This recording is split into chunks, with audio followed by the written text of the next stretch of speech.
And welcome back, everybody, to another episode of Benched with Bubba, continuing our season previews from team by team, all 30 teams around baseball to get you ready for the 2023 fantasy baseball season. We're going to head to the AL West to talk some Houston Astros, the defending champion Houston Astros. Very, very good ball club, as many know, and we can't even blame illegal technology anymore on them because they are that good. In order to help break them down for me as a man that knows the Astros very well, been on the show before. It's great to have him back. You can find his work at armchairroto.com and on Twitter at armchairroto. Russell Withers, how are you doing, my friend? Pretty good, Bubba. Thanks for having me. It's a pleasure to be back and to talk about the World Series, best team in baseball, Houston Astros. And that 2017 championship still counts, by the way. Yes, it does. I think it does. I'm not one that holds those about. I think steroid users should be in the Hall of Fame. Like I got everybody was doing things until you tell me one person was the only person doing it. And same with the Astros. Everyone was cheating, or at least a lot of people were. So let's not pretend they just got caught a little differently. That's all it was. But we're not here to talk about 17. We're here to talk about 2023 with a look back on 2022, of course. But before we do that, anything you wanted to promote or you got going on in Armchair Roto, or are you just kind of hanging out right now? Just kind of hanging out right now. My work life and personal life are pretty busy right now. So with my little blog, I haven't had a chance to write as much as I would like to, but I've got a few pieces that I've sort of plugged away at. Those will come out over the next couple of months. So just keep looking. I'll tweet them out whenever I publish things. That's excellent. Yeah, people should really pay attention to that because Russell's got some really cool stuff he puts out over there at Armchair Roto. Very, very deep knowledge, really good at the DCs, good at Fab Leagues. So I recommend it if you don't know as much. He was on a show with me last year and a lot of talk about that. Really, really good stuff. And check out his website there as well. Let's talk Houston Astros, and we'll kind of hop around. We won't go down the lineup in order per se, but we'll hop around from player to player. We'll go with Yordan Alvarez to start things off. The guy is just a menace at the plate, and he's a big menace. Let's put it that way. And the crazy thing is he's going to be 26 this year, still super, super young. Power, hits for average, does pretty much everything you want except steals bases. So what do you got on Yordan entering this season as he's going in the his ADP right now? Where did he go? I just had him here a second ago. He's since January 1st, we've had 15 DCs. He's ADP around 10. So what do you got on him? I mean, doing the Astros is so easy because 80% of the players are being drafted in every league. It's like, what are you going to say about Yordan? He's top 10 in the league in WAR, top 5 in home runs, top 15 in runs, top 15 in RBIs, top 10 in batting average. He even stole a base, even with his bad knees. So he's just about as elite a hitter as there is in the league. Your only concern about him is really whether his knees are going to hold up or not, and they did all season in 2022, so that's a good sign. I kind of wish Brantley hadn't signed in Houston, even though I love Michael Brantley, because now they have Yordan penciled in to play left field and Brantley DHing, and I have to believe that eats into Yordan's plate appearances just a little bit. So when that signing happened, in my personal projections, I bumped Yordan's plate appearances down by about 25. And for me, that knocked him out of the first round into the middle of the second round. But really, you can't go wrong building your team around him wherever he's going right now. You take him 10th pick in the first round, that's a good way to start. And this is why I have you on the show, because that was one of my questions with Brantley coming there. Like, we'd love Yordan to just DH, and he could probably play every single game, and that'd just be glorious. But like you said, we know with the knee issues and playing the outfield, he's going to get some extra time off, most likely. Hopefully not because of an IL stint, just because he needs to rest. That's the plan. And so that's where it gets interesting. And I've kind of been asking other people this just because the profile is kind of similar in a roundabout way. Maybe the average is a little different. Power might be a little less, but pretty close. Especially when you mentioned the lack of plate appearances potentially with Brantley coming back, who would you rather have, Yordan? And they're different positions, but Yordan or Pete Alonso? Well, I'm on my 13th DC right now, and I did 10 of the Gladiators, so I've had a lot of opportunities to draft both, and I've taken Yordan in a couple of leagues, and I've been passing on Alonso. That answers that question. Not because I don't like him. I think he's appropriately priced. Just the way that I've been building teams, Alonso hasn't worked out. So I guess I'd rather have my man Yordan. Okay, perfect. Good to know. Let's go to a guy that I absolutely love, and I'm waiting for eventually, if they ever hit him in the proper spot in the batting over, or like a potential 40-40 season. I think he's that good, 30-30 for sure. And he almost did it last year, even. And that's Kyle Tucker with 30 home runs and 25 steals last year with a subpar average because he just kind of got some bad luck, the way I look at it. The dude is a legit fantasy gem, the way I look at it. So, what's your thoughts on Kyle Tucker this year? Because I guess the biggest concern is where's he hitting in the order, and how's that going to affect his overall production? Yeah, I know that's so frustrating. You know, a lot of the theme of this talk is going to be Dusty's going to Dusty. Trust me, as a guy that's been a diehard Giants fan for my entire life, I understand Dusty's going to Dusty. Yeah, I mean, you could freeze Kyle Tucker in amber right now with this profile, and you'd be perfectly happy drafting him where he's going. I think it's 6th overall recently. He went 30-25 last season. And sort of the opposite of Yordan, you can see the path where he gets that extra 30 to 50 plate appearances if Dusty decides to bat him 2nd, 3rd, or 4th. You know, he hit 5th and 6th most of the season last year. So we'll talk about Jeremy Pena a little bit. You know, Jeremy Pena clogged up the 2-hole most of the season last year. And it really makes sense to move him down and to move Kyle Tucker up. But like I said, Dusty's going to Dusty, and we'll see what happens. But even if he sticks at 5 and 6, he's worth the price where he's being drafted.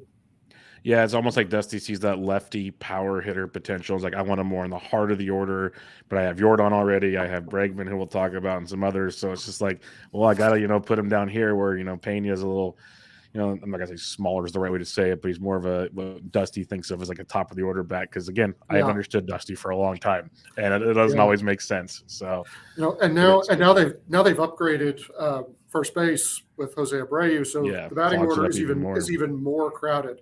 So shucks. It must really stink to be a Houston Astros fan. It's a golden age for sure. Let's go to the top of the order here, though, and we had a renaissance a little bit last year. And Jose Altuve, who he's showcased pretty good power over the last 3 or so full seasons. He's always hit for a really good batting average, scores runs. He's at the top of a very, very potent batting order, but he stole 18 bags last year. That came back in his age 32 season. He hasn't done something like that since 2018. So going into this year, his ADP is up to 43 now, which last year we got him as a gift closer to 100. How do you look at Altuve now? He's getting older. The steals came kind of back. It felt like out of nowhere. Maybe there was something more to it that the novel fan doesn't know. So how do you look at Jose Altuve? Well, I look at him right here. I got my autographed Altuve picture back there, right next to my Jeff Kent from 04. Oh, Kent. Those 18 steals, the real story there is the one caught stealing, which is his best success rate of his entire career. So it's not just the renaissance of the stolen base total. He's getting smarter and he's picking and choosing his spots, and he obviously felt better last season than he has in years, letting those wheels deliver for him. I mean, Altuve's great. He's one of these guys where his batted ball profile isn't all that impressive, but he just finds a way to maximize the tools that he has. He's an extreme pull guy, so he just dumps all those balls into the Crawford boxes. If you look at his spray chart, it's just red dots over in left field, and he knows how to target that spot and dump those home runs in there. Like you said, the speed came back last season, and given that his knees are feeling healthier and that he's been smarter with the steals and the increased success rate, I think he is going to be able to play off of these new rules next season in a way that maybe doesn't increase the steals, but sustains the increase that he had last season. Because that's really the only way I see him doing what he did last season at the older age, just being smarter and feeling better. Are you a fan of him as his kind of increased ADP of 43? Because you guys got maybe a bounce back in Albies going around or two later. There's some other second basemen later in the draft. Are you into and it could be a total roster construction build, because at that point it's like you might want another pitcher or something. But at pick 43, at least you're having to pay kind of more of a premium for Altuve this year. Yeah, I listen to you and Toby every week, and I'm very much like Toby. I have my spreadsheet, and I'm really only drafting players if my sheet has them at a higher value than what their ADP is, and I've got him about 8 spots higher than his ADP. So I think he's priced pretty appropriately, and taking him a few spots early is a pretty good spot to take him. So I think he's worth where he's going for sure. Good to hear. Good to hear. All right, let's talk. You mentioned Jeremy Pena earlier, and it was quite the season for Jeremy Pena. Came out the gates like a gangbuster, kind of hit some snags a little bit, but then the postseason brought him right back onto the forefront of everybody's brain of how good he can be.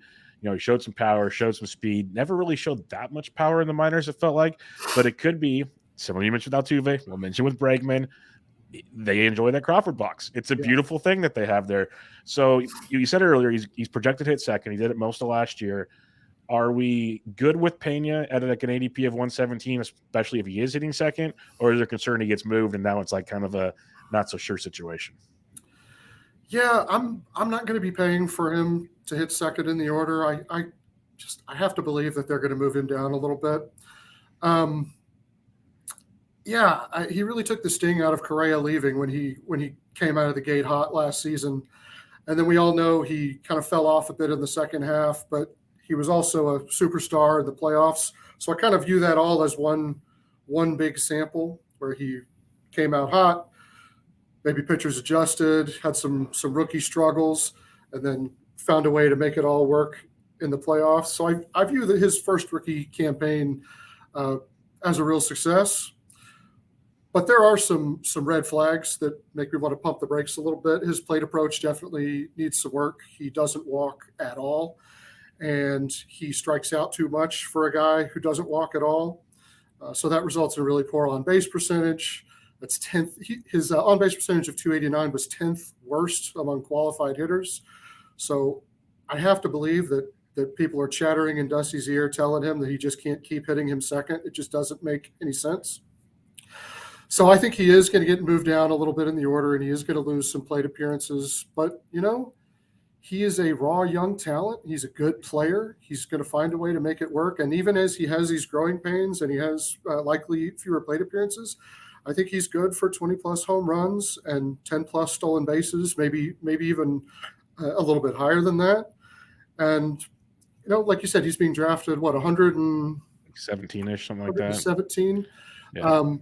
I think that's just about right. There's not a huge profit there, but if you take him right there, that's pretty much where he should be going. And that's kind of where I'm at on him. It's like the lost in plate appearances obviously would affect his runs scored in a big way. But I'm with you also. I still think he could be that 20-plus guy, 10-plus guy, which at that point in the draft, if you watch the shortstop landscape, it starts to kind of drop pretty quickly compared to years past. And so it's kind of like one of those, if you want the power speed combo at short, which is not always a necessity, but, is a theme, it seems like, then he still fits that mold. It's just, does he lose the runs scored, as you said? Because the biggest question besides plate appearances is, like we talked about, is some people wonder about the power, and I'm with you. I feel like he's still so young and developing that I'm not too worried about that. I think he showcased it. It's like HQ talks about. It's like once you showcase a skill, you own a skill type thing. He showcased that, and that's the thing we got to start remembering about Houston is I think you probably know better than me. I feel like they teach these kids young, you got this Crawford box over here. Like, let's work on pulling the baseball, because it's been a thing we've seen time and time again. So I'm with you on Jeremy Pena. It's just a matter of the run production potentially in the end game. Speaking of guys that love the Crawford box, that's Alex Bregman. Like, he is they need to put his face out there somewhere, because he is the example of the Crawford boxes. 23 home runs last year, nice tick up from 2021 where he was injured and scuffled a bit. The average dropped last year, but still not the greatest Bregman season we hoped for. He was still kind of banged up, but he still played 155 games. What's your takes on Alex Bregman? Because I don't know if we're ever going to see the guy we saw for back-to-back seasons for a while there, like in 18 and 19, but I think there's still a lot to like with Alex Bregman. Yeah, I think you're spot on with that. I think last season is pretty much who he is. He's an elite on-base guy. He's got kind of moderate power. His StatCast stuff just doesn't jump off the page. But like Altuve, his spray chart looks a lot like Altuve's. He is able to maximize the tools that he has, and he just dumps balls over into the Crawford boxes. So, yeah, I don't think he's ever going to hit 40 home runs again like he did in 19 with the Happy Fun Ball. but he hit, I think, 31 in 2018. And you don't have to squint too hard to see him falling into 30 home runs again. Uh, but more likely, I think 25 is what you should expect. 25 home runs, hit at the top of the order, boatloads of runs. Was looking at his steamer this morning. I think they project 80 something. I mean, I don't think it's crazy to think he's going to score 100 runs, hitting third or fourth in the lineup like he was last season. And actually, I wrote down here as far as where he hit in the order. It's kind of interesting. He hit third for the entire first half of the season, and then they switched him to fourth. It was like they just decided we're not going to do this anymore. We're going to bat him cleanup. And so, for the first 3 months of the season, 335 plate appearances. He had 44 runs, 10 homers, 42 RBIs, and hit 239. And then when they moved him to cleanup for the final half of the season, 321 plate appearances, so fewer. He hit more runs, 49, more home runs, 13, more RBIs, 51, and hit 40 points higher in batting average, 279. So he really liked when they switched him to cleanup, and I don't see a reason why they wouldn't just hit him there all season next season. That's interesting. So they probably put him between Tucker and Yordan. So that's interesting. I didn't even realize that. So I wonder if it's more of a pitches he was seeing, guys on base, so they had to pitch to him, or just guys behind him they didn't want to pitch. I don't know. That's an interesting dichotomy there with Bregman and seeing how that can produce. Because the one thing he's always had, at least for the most part, is just a really good like batting average potential skills. Like he can hit. He's a very, very good hitter. Yes. And so that's an interesting situation there. Get on base and score some runs. I like that quite a bit with Breggs. And he's kind of towards that cliff of third base where it starts to drop too. So you got to make those decisions if you want to like take your chances with your Chapmans or your Suarez's, or do you want to get like a Bregman, a Gunner, or something like that and go there. All right, you mentioned him earlier. The big man, Jose Abreu, comes over. And I love this move. He's going to be 36. People talk about the age and concerns. 15 homers, but still hit 304 last year, which is outstanding. How do you think he translates to Houston now? Obviously, a very good hitter. I don't know if he can take advantage of the Crawford boxes, if you look at his hitting profile. But yeah. What do you think about Abreu at this point in time? Because I think it's an upgrade from Gurriel. But what's your thoughts there? Oh, definitely an upgrade from Gurriel. I'm not too concerned about his age either. His profile is just really stable. You don't really you look at what he did last year, and we'll talk about the power, but nothing really fell off. Everything was perfectly in career norms. And in fact, his strikeout rate, swinging strike rate, and contact rate were all career bests. So, he again, as he's aging, he's learning how to make the most out of the tools that he has. The loss of power last season, it just seemed kind of fluky to me. If you go to his Savant page and you look at, what he would have done in different parks, they've got him at 22 home runs if he would have been playing for Houston last year. So, I mean, that by itself points to kind of the flukiness and the rebound. And like you said, he's not going to take huge advantage of the Crawford boxes because he's not a big extreme pull hitter. He spreads the ball around really well. But he is going to hit balls to left field, and those are going to go for home runs there when they wouldn't in other parks. So, I mean, I think 20 home runs is a floor, even though he hit 15 last year. And I still think he's going to hit for average. And this is going to be the best lineup he's been in years. And it's just a really, really great way to build your team, to have him at first base. Yeah, not bad at an ADP around 90 either. He's a very, very boring floor guy that helps you win fantasy championships type guy. Like, people aren't going to be over the moon about like the flashiness that Abreu does not have, but the what he brings at the end of the year, you're going to be very happy with when all things are said and done. You mentioned Michael Brantley earlier, and you can get him at a heck of a deal in DC, as you probably know. And he's a great batting average asset, and he's going to play a lot. But it was interesting. Like, he seems like he should retire an Astro at some point in time just for what he's done with the team. They bring him back. How do you feel about him for fantasy? And then you already mentioned how he kind of clogs up some situations for the other players on the lineup. Yeah, that was a tough one when they signed him because I love Michael Brantley, but it just didn't make a whole lot of sense to me. Yeah, I don't even know where to start.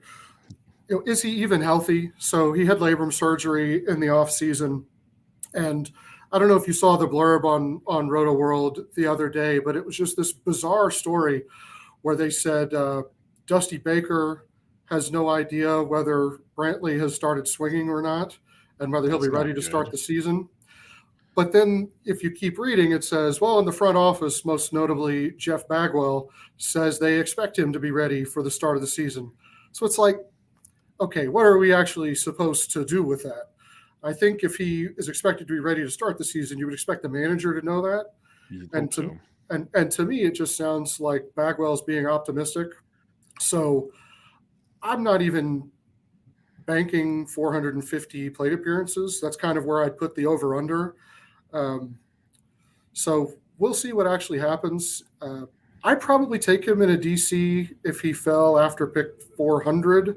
But his ADP is actually in the late 300s, and I don't think I've actually taken him anywhere yet. Um, I think it's better for the Astros if they let Yordan DH most of the time, and so I think the signing of him was really kind of a hopeful thing, and maybe it all works out, but I'm not banking on it.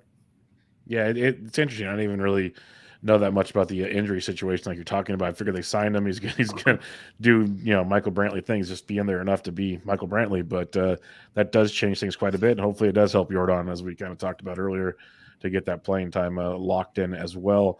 You mentioned you wanted to talk about the catcher situation, and I think it's fun because most of us get bored with Martin Maldonado, but they have some other options too. So what do you got on the Houston catcher situation? Yeah, I had Maldonado as a fourth catcher on a ton of DCs last season, and lesson learned. I'm just not doing that again. He's got a little bit of pop, but he just kills your batting average. So I don't really view him as a valuable draftable asset. But I did want to talk about Houston catcher for a second because they've got these two young guys coming up who are going to battle for the backup job. Both Corey Lee and Yainer Diaz. In drafts, Yainer Diaz is only DH eligible. He's not catcher eligible. So you have to kind of hunt for him in the player pool. But both are really interesting. They're both 24 years old. They both hit 25 home runs in the minors last year. They both made their major league debut. Lee has a little bit of speed where Diaz doesn't. Diaz has a little bit of a better hitting profile than Lee does. Roster Resource has Lee as the backup right now, but I think Diaz probably takes that backup job. So it's all kind of unclear right now, but I just wanted to mention it because it's not hard to see a path for one of these guys mid-season to start eating into Maldonado's playing time if he gets the backup job and starts hitting well and maybe gets a few more starts each week. So just keep those guys on your radar, and mid-season in fab leagues when you're hunting for a garbage catcher replacement, just have an eye out for these guys. That's a great point too, because we saw last year when they traded for Christian Vasquez, they're not like devoted to Martin Maldonado if there's a guy that can potentially hit and catch a little better than he can. So like they love Maldonado because his defense is pretty good. Like he just knows what he's doing back there, and their offense is so loaded you can kind of take that zero for them. Where at the same time, if a couple injuries happen, you need a little bat in the lineup, then Diaz or somebody could definitely find his way there. So I like that. It's a good call out as well. Let's talk pitchers, and as usual, Houston's got quite a few of them. Just what they do in Houston, and one is we'll start with two of them are my favorites. We'll start with one, the lefty Framber Valdez, who I just love everything about Framber Valdez. He's an innings eater. He limits contact. He just does it all, and he makes it look easy at times. And I just love what he does. ADP still very reasonable to me. So, what's your thoughts on Framber Valdez? Oh yeah, I think he is a back end ace for sure. He has earned the role as the frontline guy in Houston's rotation. He's got this absolutely insanely elite ground ball rate. Reminds me of the sort of the glory days of Dallas Keuchel, except Framber actually strikes guys out. Yep. I mean, he's not a huge strikeout guy, but roughly a strikeout per inning, a little bit less than that. And the volume is going to sort of make up for it. Yeah, he's just nails. I can't wait to watch him next season. Yeah, he's been drafted around 81. Yep. I actually have him about a round and a half better than that projected. So he's a great pick where he's going right now. Yeah, I absolutely love everything about him, and I mention it from time to time for those that like playing quality starts or points leagues, it's different than we do. The dude's a beast. Like, he should be elevated so much higher just because of the innings he puts out there, and he rarely gets destroyed. So he's an accumulator in a very good way. So I like that quite a bit. You mentioned his ADP of 81, and I agree. He's a back-end fantasy ace.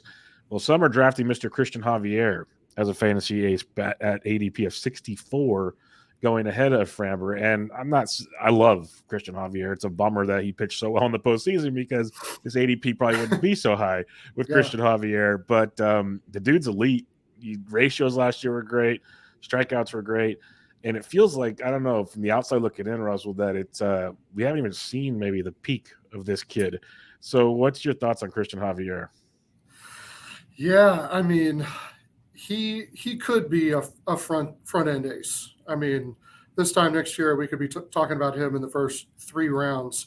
All he really needs to do is sustain the production he put up last year and tack on 25 innings. I think he pitched 150 innings last year. Most of those were as a starter, but I think it was the first couple of months he was pitching out of the pen, and then they just couldn't hold him back anymore. And once they unleashed him, he was like Mr. Ace. And I mean, he is going around pick 63. Yeah. I've projected him for 150 innings, which is probably conservative because that's what he did last season. And with that, I've got him as the 76th ranked player. Mm-hmm. But if you tack 10 to 15, 20 innings on that, he's absolutely a value where he's being taken. And his floor is his ceiling is much higher than Framber's.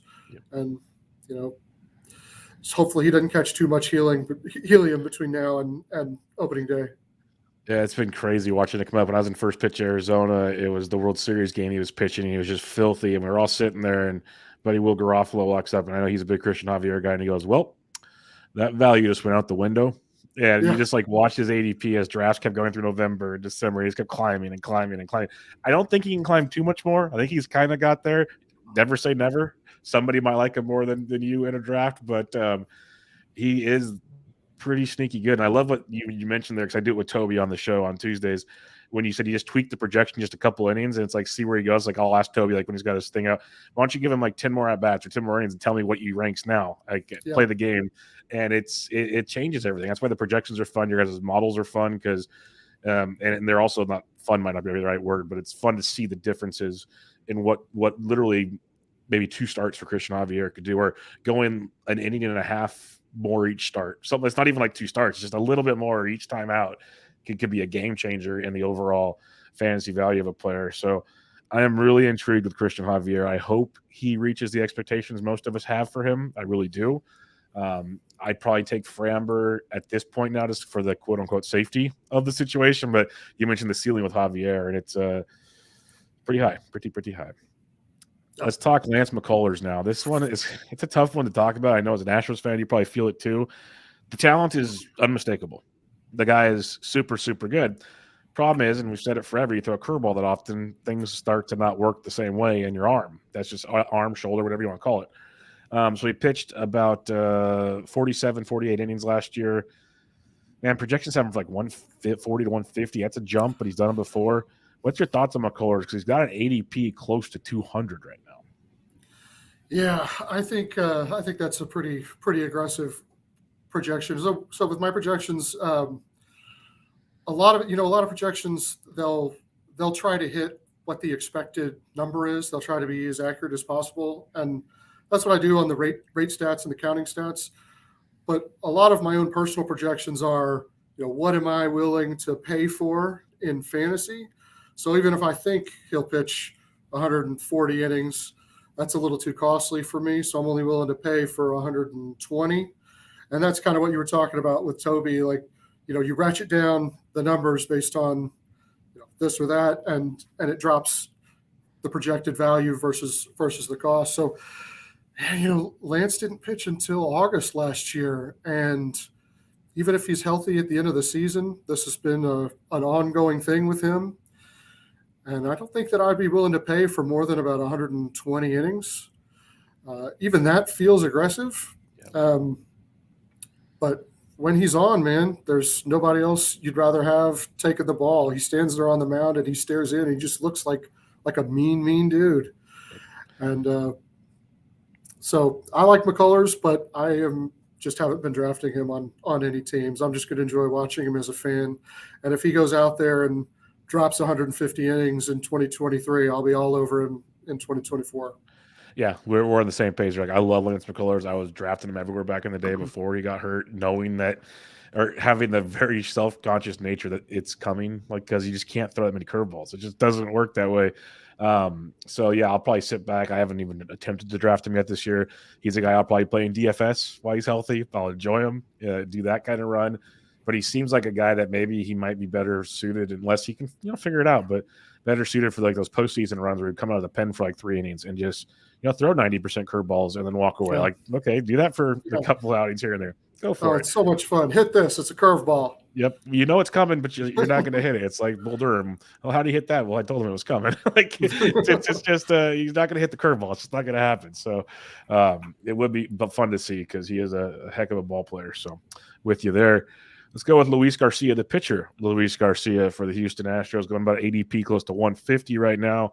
And he was just a steady Eddie last year for the most part. Got you 157 innings, close to a K per inning. Ratios were decent, nothing crazy.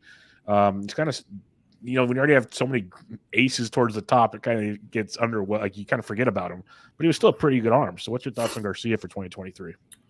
Well, he's got the most fun wind-up to watch in baseball with the rockin' baby. And you can search around on YouTube for kids emulating it and mocking it. It just cracks me up whenever I watch it. So, with that aside, yeah, Luis Garcia, he's just a very solid middle rotation guy. He's being drafted appropriately. He's not really elite in any one particular area. You could probably expect 150 plus innings. The thing with him, and we'll talk about Urquidy, is as the 4 and 5, those are the two guys who are most likely, barring an injury for Lance McCullers, most likely to lose some innings to Hunter Brown. But as things stand right now, he's just a steady Eddie, solid 4th or 5th, 6th pitcher that you can take and start, 80-90% of the time when he's got a game. Yeah, I'm with you there. He's just kind of quiet and does his thing, and it's fun to have those kind of guys on your roster that late in the draft. Let's talk Jose Urquidy. And I just looked at a 3.94 ERA last year, and I would have lost a bet because I swore it was over 4 because it was rough at times for Urquidy, and a lot of it's because he just doesn't strike guys out. He pitches to a lot of contact, and when he's off, it's nasty. But in the end, he's still got decent numbers for you. So what's your thoughts on Urquidy in 2023? Yeah, I always laugh when I listen to Rates and Barrels because Eno and Derek Van Riper love to talk about Urquidy, and Eno's always like, he should just be so much better than he actually is, but then he just never is. He's just kind of like Luis Garcia, maybe not quite as good, just a reliable rotation arm. He can be a starter. They could put him in the pen. He's been a starter the last couple of years, but it's pretty easy to see a situation where they move him to the pen and move someone else in, like a Hunter Brown. Very good whip because he doesn't really walk many guys. But his ERA has never really been all that impressive. He plays for the Astros, so he's going to get you wins. He's just kind of one of those filler guys. And that has a role to play on a fantasy team for sure. Yeah, especially close to ADP 300. You can definitely make some arguments for it. You mentioned Hunter Brown, and we saw what he did last year, and he was pretty impressive to watch in his couple starts and just picked time out of the bullpen. ERA below 1, which I know small sample, but pretty good. His minor league numbers have been really good. There's a highly likelihood that he will find time in the rotation this year, like you said. He's got an ADP around 264, though. How are you approaching Hunter Brown in drafts? Because the talent is kind of undeniable, but it's a matter of getting out there. Yeah, I've drafted him on exactly one league, one team of all those leagues I mentioned, and it was in a Gladiator. He was my 9th pitcher, and I just thought, whether he's a reliever or starter, if you're gonna win this thing, you've kind of have to take a shot because you can't make any roster moves all season. But, in a regular league where you can make roster moves and you could shuffle guys in and out, I think he's way overpriced. I've got him starting out in the bullpen and maybe moving into the rotation. I think a best case scenario is like 110 innings. And he's just being drafted like he's going to be ace starter from the jump. And I just think that's a little too optimistic. And, there are also some other reasons to kind of not be concerned, but to question what people think might happen a little bit. He's a big strikeout guy in the minors, but his swinging strike rates are not all that impressive. So you wonder how much that's going to translate if he's going to come to the majors and be able to strike guys out like he did in the minor leagues. So I think he's going to be really good, but I just want to wait and see for the most part. Yeah, that's how I usually draft them, more of a wait and see. And maybe it's just a little Spencer Strider syndrome. People are like, hey, we see the talent. We're hoping we can get him before others. But that was a beautiful thing to get off the waiver wire, not so much the draft room. So Spencer Strider was being drafted in the 600s, 700s last season. So, I mean, that's way different. But I'm saying I'm thinking he might have the syndrome. People saw it. Now they want to be there. So they're like, okay, we're going to be aggressive and draft them. We're probably not the move to make people. But I didn't even pay attention to Strider until I saw him in the bullpen a little bit and I grabbed him off the waiver wire. I was like, I don't draft those kind of players on my team. It's just not what I do. But we'll see. Hunter Brown, it's a fun one. It's a name that I have not drafted anywhere. I have not paid the price for Hunter Brown at all. Let's talk bullpen now when it comes to the Houston Astros. And Ryan Presley's been one of the best closers in baseball in recent years. Like, he hasn't put up the Edwin Diaz and Class A seasons, but pretty close. He's pretty good. And it helps when your team wins like 100 games every year. It leaves a lot of save chances out there for you. So he's pretty much locked in. How else do you see the bullpen playing out? Because sadly with Presley, though, he does miss time from time to time. So there's always options. Yeah, I think you can expect an IL stint from him at least once a season. That's kind of the way it's gone. But he is the guy. His skills are still very strong. You can expect 55 innings or so from him. He's going to get the bulk of the saves, probably 35 plus. So he's definitely one of those top 5 to 8 closers that you want to draft early if you're grabbing one of those earlier guys. I think he's going kind of 5th or 6th round. His ADP right now is 50 since the year began. So what is that, 4th round? Yep.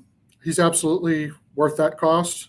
While he spends a little bit of time on the IL, it's probably Montero that gets those saves. I've got Montero penciled in for 5 saves on the year. And maybe Brian Abreu vultures a few as well on a day when Presley's pitched a couple of days in a row and maybe Montero's not available. But there's not much more that you could want out of a closer than Presley, and he's not going to be as costly as some of those other guys. Yeah, I'm 100% with you. He's just that good, and it's a heck of a bullpen they got put together with Montero, Abreu. Even Hector Neris can pencil in if he has to, type thing. Like, there's a reason this team wins. That's just very simple when you look at their roster.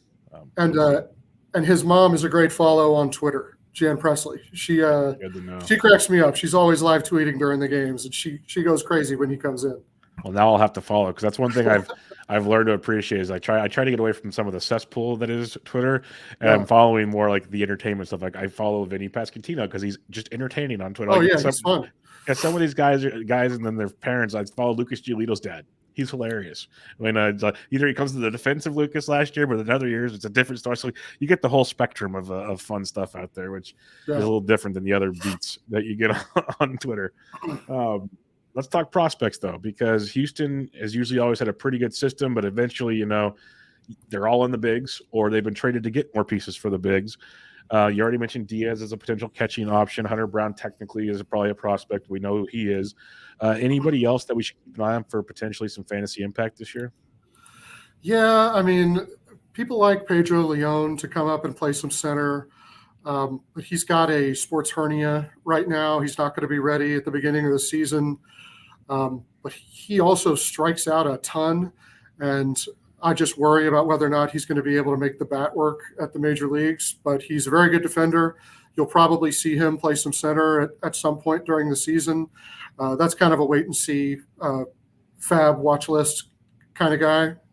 But I do want to mention one guy that I promise you no one else will mention on any show, and I want to give a bunch of caveats before I say his name. So I've been known for a couple of seasons in a row now to kind of get hung up on certain prospects each off season that's pan out to be nothing. I get really caught up on them. So a few years ago it was Kai Tom, and then a couple of years ago it was Tyler Ivey on the Astros. So these prospects that I end up liking. So this guy, the prospects guys do not like him. They don't mention him on any of their lists. He's not even like a top 15, 20 guy on Astros prospect lists. So he's been drafted in exactly one draft champions league since the year started, and it was me. And I literally took him with the 750th pick, the final pick in the draft. So I want you to understand that's what we're talking about here. But his name's Corey Julks. He's listed as a third base outfielder, and he's got a really interesting story. He's 26 right now. He had kind of a breakout 2 seasons ago at AA Corpus Christi.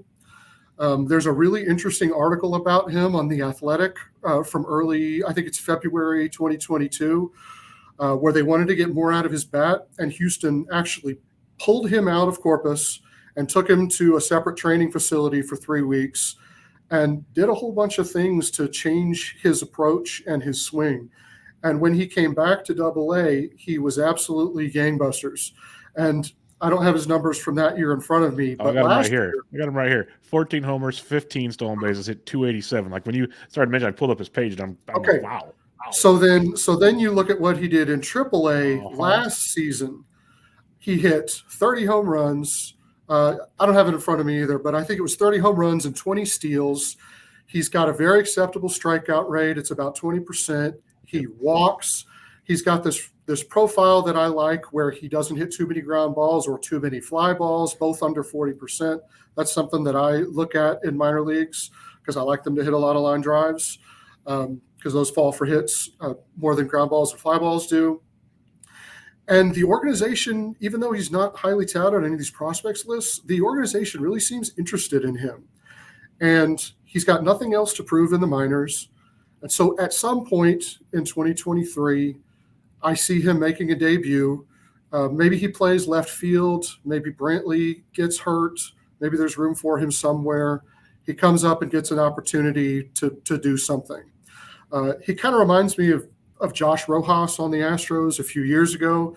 Kind of a similar profile, not a touted prospect, but had just racked up counting stats in the minors. And then they traded him for Zach Greinke, and he was really good when he went to Arizona.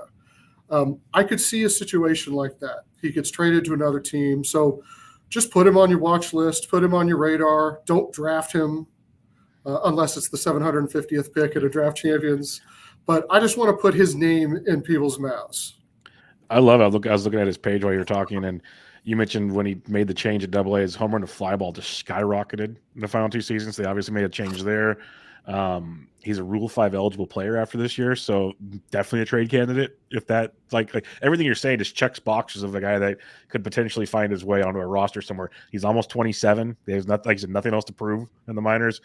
That's a very intriguing one right there, especially if somehow Bregman gets hurt again. Like we've seen that in the past. God forbid that happens, or something happens. You never know. Like I think a trade's possible. Like you said, it's an interesting profile. Never heard of him, like you said. But while you were talking, I was scrolling through that page, looking at all the things, and one of the big things you mentioned is something that has stuck out in my head forever since James Anderson has mentioned it many times. Is he doesn't strike out a lot, and that's something that you can definitely look to carry over from the minors to the bigs. Guys that strike out a lot in the minors will strike out even more in the bigs, most likely. What he's doing in plate discipline wise already is good to see. So it's an interesting one. Interesting. Like you said, I'm not running to go draft him right away, but definitely a guy to it feels like he's like a Jeff Smith type or something that you see it in the minors. You're waiting for it to pan out. Hopefully it does, but kind of has that hubbub behind him to hopefully get going. So I'm with you there. It's going to be a lot of fun. All right, Russell. Well, that'll wrap us up on our Houston Astros preview. Any final thoughts on the Astros for the 2023 season? No, nothing other than that. I'm looking forward to watching them repeat.